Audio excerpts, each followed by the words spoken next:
Kazuha's kind of bland. He's only very popular because he's meta. Sumeru was really good, but not as good as people claim it to be. Also, her design and aesthetic. Too much dialogue that no one cares about, and the Paimon is annoying. Tier as Kazuha, Furina, and Nihida. That one has the most engaging and well-paced archon quest yet.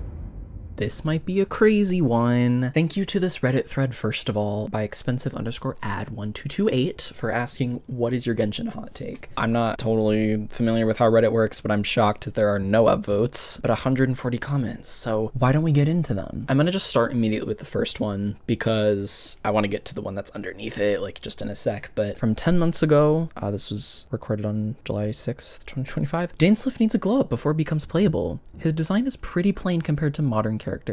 Are we doing a agree or disagree? I'm gonna partially disagree just because I still think his design is very timeless and cool. I still think he's probably gonna get some sort of minor glow up. I'm not really sure because I kind of just do that anyways with any character that was once an NPC and then they come out. Like there's always a change all the time. So it's kind of a given. I don't think he like needs it compared to some other ones that could have definitely needed it. But the next comment that is very much what we're about to do, and we're about to see lots of crazy things, sort by controversial for actual hot takes. So we're gonna sort by controversial.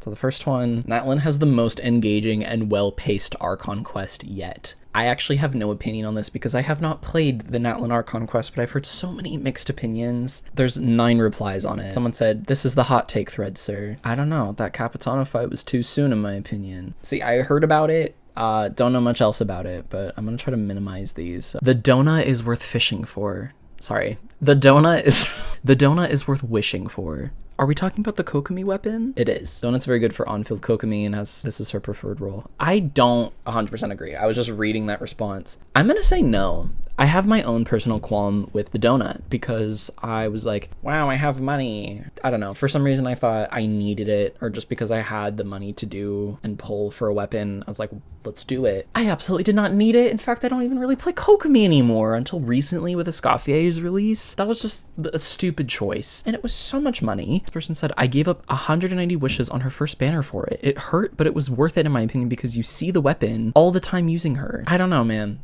For Kokomi, because there's a few weapons that I feel like look good for her. If you're gonna go DPS Kokomi, then sure. I don't know. I mean, I haven't experienced Kokomi without it, so maybe I would agree, but let's move on. I also want to hear what you guys think. Sound out in the comments. This person says, Zhongli same tier as Nahida, Furina, Kazuha, Bennett, and Xingqiu. If Metaslave complained that Zhongli is only for casual, then explain why he's one of the character with the highest pickup rate in Spiral Abyss. I'm pretty sure people who upload their Spiral Abyss usage is not casual players. I feel like there's a lot of foreign language here because I don't care about this stuff. Upload their Spiral Abyss usage. Like I don't know what that is. I've seen stats where people put like their usage rate up. Zhongli same tier as Nahida, Furina, Kazuha, Bennett, Xingqiu. I disagree. It's definitely controversial. There's 9 replies on this. Abyss has a low play rate. It's kind of souring.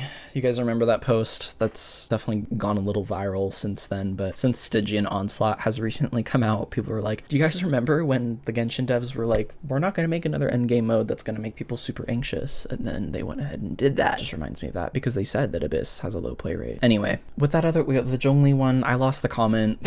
So, I see one that I already want to agree with. Okay, no, I have to finish my thought. The Zhongli one, I don't know. I don't really care for him. I think he's good. I don't think I would put him in the same tier as what they wanted to put him in because he's just a shielder to me. There's not really much else. But all right, moving on to the next one. Kokomi is heavily overrated in the current meta, and people need to move on from 2022. Some put her on the same tier as Kazuha, Furina, Nahida, etc. I can't. That's actually crazy. The same tier as Kazuha, Furina, and Nahida. What? People are doing that? I agree with this. There's so many responses on this, but there's some upvotes. This might be very controversial for me to say, I guess. I think she's super overrated. It was weird because she was so hated. I used to really like her a ton, and then honestly I feel like the community had the switch up and then I switched just at the same time, not intentionally, not on purpose. It just happened that way. I just kind of don't like that her healing is this jellyfish with like 1 square meter where you have to literally swallow the jellyfish to get any healing. Otherwise, if you move a meter away, then it's just dead. It doesn't do anything for you anymore. There have been plenty of times like back then where I would be like in a pickle waiting for some healing. It's not working. I have to like stand immediately on it. And it's even better when there's a boss that's like just sitting there and you can't like get in front of it because you're just, I don't know. God, annoys me. I think the only other thing she's good at is hydro application, but we have Furina now. I would not put Kokomi and Furina on the same tier. God, no. All right, moving on to the next. Liyue was peak Genshin. I have a hard time with this one. I don't know if I agree or don't. You know what? Before we move on, I'm gonna give my little hot take. I don't know if I'm ready to say this because I think no one's gonna agree with me. But I think Inazuma was my favorite storyline. How many people are rolling their eyes, just laughing at me. I don't know what it was. I liked Inazuma's quest. People say it's short, but I like short stuff. I'm not super fond of let me sit down for 8 hours to complete one act. It literally took me, I remember, I streamed me playing Fontaine and each quest took 2 to 3 hours and then the final act was 8 hours. You want that? That's what you're into? When Inazuma was definitely short. Definitely. It felt like it was over pretty quickly, but I liked a lot of the conflict we ran into. It felt very like cool, powerful. I don't know. It felt right. But this was also before I played Honkai Impact. Honkai Impact has a completely different storyline, different storytelling, but I really admire Honkai Impact's story because it's shorter. It doesn't take hours just to get like the person walked into this important building and demanded this. And then it takes 2 hours for us to get that actual demand that we really need. 2 hours. I'm good. Anyway, so I liked Inazuma because I guess it was like easier to follow, but some people are going to be like, oh, that just means you're stupid. You don't really like good storytelling. I just wasn't really fond of the other ones. I guess it could have been like an emotional thing just because I really liked the aesthetic of Inazuma also. Whatever it is, I just really enjoyed Inazuma and I know for sure we'll be back there. I also really liked a lot of the characters from Inazuma. So take that as you will. Don't take it too seriously by any means because I know that everyone's going to have a bunch of different opinions. I know a majority of people say Inazuma was the worst by far, but I know there's some people out there who agree with me and y'all, thank you. But Liyue was peak Genshin. It was good. It was good. I have like no recollection of it. It was good. I wouldn't say peak. Moving on. This one I see has some downvotes. Too much dialogue that no one cares about and Paimon is annoying. I'm shocked that there's 2 downvotes on this. I would have to agree. There is too much dialogue. That's been a recurring thing. There's a lot of quests that are just like, that could have been summed up just a little bit quicker. There's just a lot of excess. And honestly, I think it's just so that you spend more time on the game. I don't know why else they would have it elongated. So much words. Like you forget so many details in the story. You get so lost. When I streamed Fontaine Archon Quest, I played it after like a year or 2 after it initially came out. So many people were like, oh my god, I forgot about this. Oh my god, I forgot about this. This was all such a fever dream. They purposefully like put you in some hypnotization that you forget so many important things. By the time you make it to the very end, you're like, oh, I completely forgot about this character's involvement. Oh my god, I didn't see that coming. When you probably would have earlier on. So that might be controversial. Paimon is annoying. I play in the Chinese dub, so I don't find her annoying. In the English dub, yeah. In any other dub, for the most part, yeah, but I don't really listen to them. So agreed and disagree. Fontaine after Act 2 is bad, at least our conquest only. Interesting. What's crazy is I'm barely remembering like what Fontaine Act 1 and 2 was. Oh, Act 1 was like there's a whole case that happened where we were trying to get down to the mystery of it all. I don't think it was bad. Interesting. It has like no upvotes, no responses. I kind of think I disagree. Just even though freaking Act 5 was so long, I think there's a lot of good details in there that I really, really enjoyed, that I thought was super, super awesome. I just wish it didn't take 8 hours to like do that, get to that point. It didn't make me as emotional as like other stories I've read, because a lot of people always told me you're gonna cry, like this is gonna make you sad. I don't know if it's because I was so set up like expecting it and that I just had like way too high of expectations, or if it's because I played Honkai Impact, like when you really get into it, because I know a lot of people like to complain that story sucks. I don't know how far they really get into that story, but everybody's allowed to have their opinion, of course. It's literally the whole thing of this video is opinions. So it didn't get me until there was actually the part of the NPC that was like, oh, we're alive. At the very end, we're like, oh, we thought we were all gonna die, but we're fine. That wanted to make me cry. Anyway, Sumeru was really good, but not as good as people claim it to be. I think I have to agree. There's 13 responses on this. Are they getting beat up? You can only say that after Hoyo did it again in Fontaine. After Inazuma, personally I think Raiden's 2 story quests is already amazing. Sumeru Act 2 was exceptional. I barely remember what Act 2 was. Sumeru was good. It was definitely really good. See, I agree. I think Sumeru was really good, but not as good as people claim it to be, because I feel like people were treating it as if it was like the most extravagant, there's no better storytelling in the entire world. No author has done anything better than this. I feel like it was really out there. Like, I know it sounds like very overdramatic, but I swear there was a lot of people that were just really praising how good the story was, which it was good, but I didn't feel that intense about it. I didn't feel that passionate about it. Inazuma was easier for me to be passionate about because there was so much more anxiety in it all. I really liked all the conflict, and especially with the conflict being the nation's own archon, and then it was like the plot twist of there's another one that was like a prototype. To me, that was just cool to see so many different perspectives. I don't know. To me, Sumeru just wasn't, it didn't hit as good, you know? All right, I see one now. I don't know how to pronounce her name. Dea. I'm so sorry if it's neither of those. Let's go Dea. Again, I'm sorry if that's horrible. Dea hasn't been garbage for quite a while now, and people who still say she's crap tier are annoying and obnoxious, just like the people that still parrot the already outdated, is this content creator, CC? Content creator opinion of C6 Bennett is bad from 2020, early 2021. I have a lot to say about this one because the C6 Bennett is bad. Mine still is C5. Like, I still have not claimed the C6, which I honestly should at this point, because I don't play, well, I still kind of play coaching with Bennett, so I can't. I know there's a bunch of other supports, but like I still use Bennett with some people, but I guess not necessarily with Eula. Like, if I didn't play coaching and I didn't care, then it would this be totally different. But I think it is crazy. There's been a lot of change in discourse in the community lately about how this is an outdated thing, that C6 Bennett is bad and no longer really is as big of a deal anymore because there's so many other supports now. But yeah, also regarding the first half, I'm guilty because I made a video literally when she first came out where I was like, yo, she's good. This is how you could make her viable. For some reason, that got me so much hate. Like, a few days after the video went up, I had to disable comments. But that video has like hundreds of dislikes, and I remember getting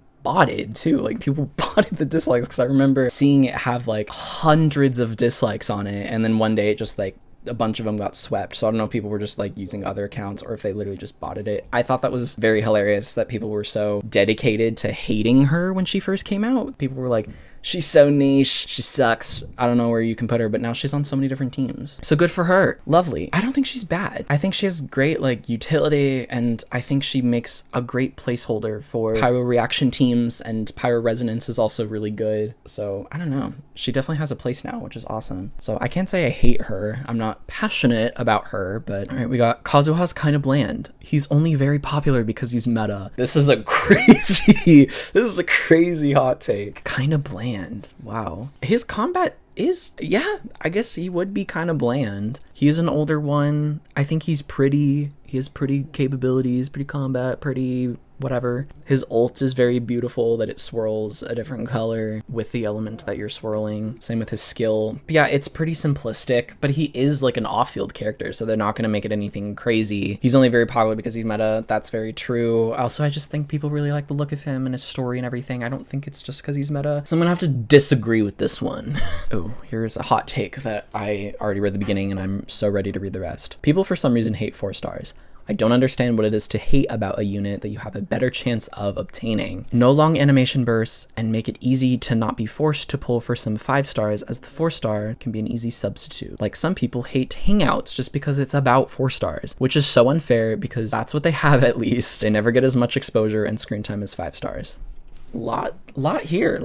I don't really like that people also hate 4 stars. Couple things. No long animation bursts. Some are, but that's not anything to really like dwell on. But I would have to agree. 4 stars are easier to get. There's no 4-star pity though, so in a way is it easier to get? Technically yes, but there's again no guarantee. Like, I've gone hundreds of polls without getting Farus on to C6. It's been frustrating. I got C1 Scaramouche and I got C1 Xianyun before getting C2 Faruzan, which, by the way, I did 100 and something polls for Scaramouche, got C1 and 1 Faruzan, and then 2 years later got Faruzans from like maybe a random event wish, like off pull or standard banner or an event claim, and then on the Xianyun banner I never got her once. even though I pulled like over 100 times. So debatable if 4 stars are easier to get. But yeah, 4 stars don't really get as much. 4 stars are simply there to, I don't know, give some free players something else to do if you get them. I don't really have much else to say about this. I don't know, like yes and no. I agree, I don't on some parts. Too long. I need some shorter ones. We're gonna read some only short ones from here on then. Furina's burst visual effects are very annoying and distracting, to the point where I'm not even sure if I want to pull for her, despite her being so busted. Also, her design and aesthetic is mid. Oh my god. Am I crazy for like wanting to halfway agree with like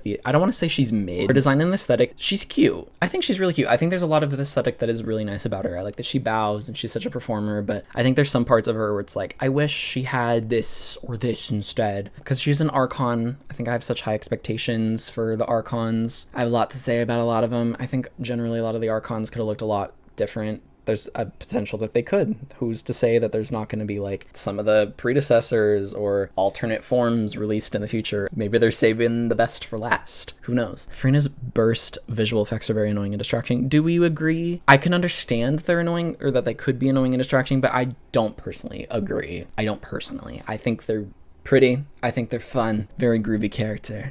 Moving on. Neuvillette isn't overrated, and no DPS can ever be more valuable than Furina. Furina's more of a sub DPS, but I get it. She does a lot of damage. Neuvillette is overrated. I don't know. I don't have him, so what do you guys think? All right, this one says deleted. Oh my god, this has a lot of downvotes. It's perfectly okay to lock away characters. Charlotte, Wrathsley, Shenhe. Lock characters away? Do they mean like never use them again? I mean, if they're going with the sense of like, it's okay to lock them away if you just don't really find use in them anymore, if you like a different team, different play style, different reaction. I like that they just mentioned cryo characters. I think this guy just doesn't really want to use cryo anymore, and that's fine. I think that's fine. I don't really got much else to say about that.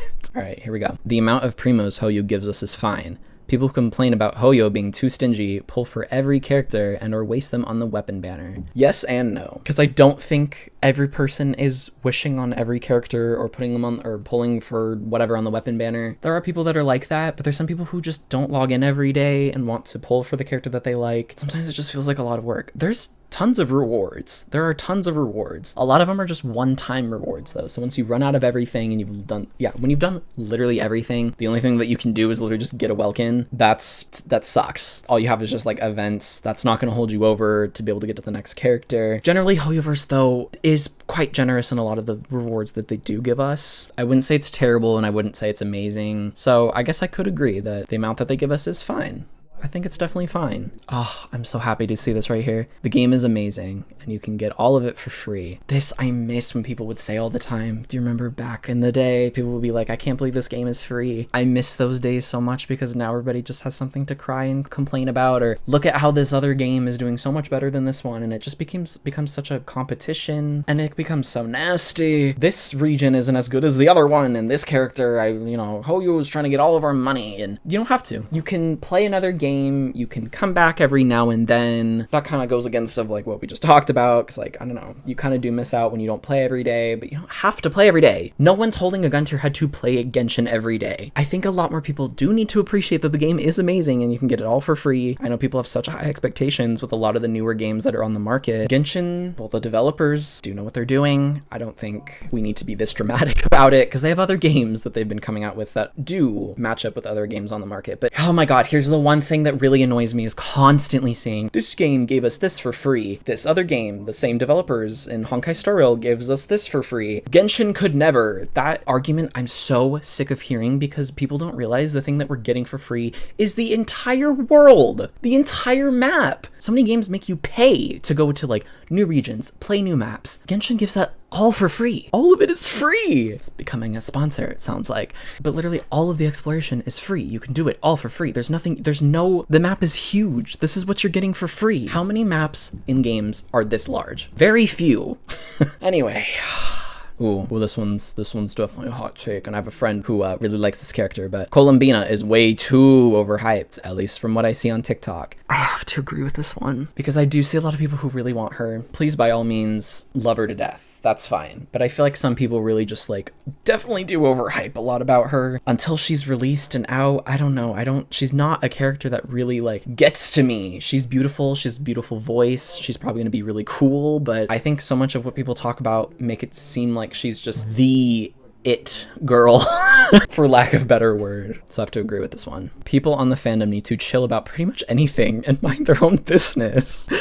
Or maybe worry about real problems rather than what some stranger on the internet thinks and makes of their favorite character. I agree. A lot of other people agree, and there's actually a comment right here. This shouldn't be a hot take. I think a lot of us can agree with this one. I think a lot of people take it so seriously. I'll see like a random person tweet about Honkai Star Rail and this is their favorite character, and then someone will quote tweet and then they'll quote tweet that and be like, this person actually thinks that my favorite is this. Like, that's so stupid. They're so stupid. My mains have always been this. It's like, I don't even know what we're talking about. I don't play the game. Why are we insecure about this? Why is there like a weird tie or personality? If a person likes this character, then that must mean that they're this. I think that's weird that people do that. I had a friend that used to be like this, where they'd be like, oh, they probably main this character. I'm pretty guilty of that too, though, because I play Overwatch and I constantly say that all the annoying, crusty people are Moira mains. If you know, you know. But I feel like a lot of people agree with that. I don't know if I feel 100% that way about Genshin. There are some stereotypes that do exist. Some are more accurate than others, but I just can't stand when people are constantly like, you play this character, so that means you are this only, and I play this character and mine is my choices are more superior, and just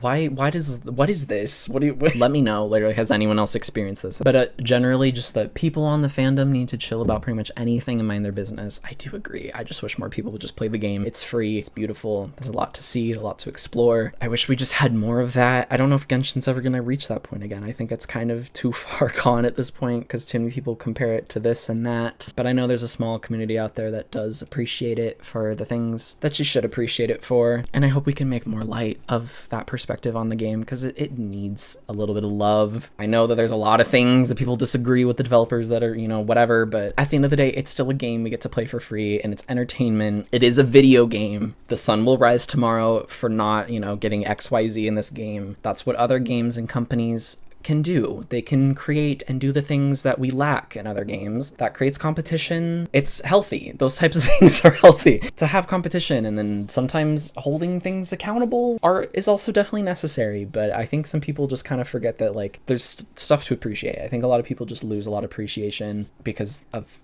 just a bunch of different things. The list is endless when it comes to like what people dislike about the game. I just wish there's a little bit more positive about it. That's it. All right.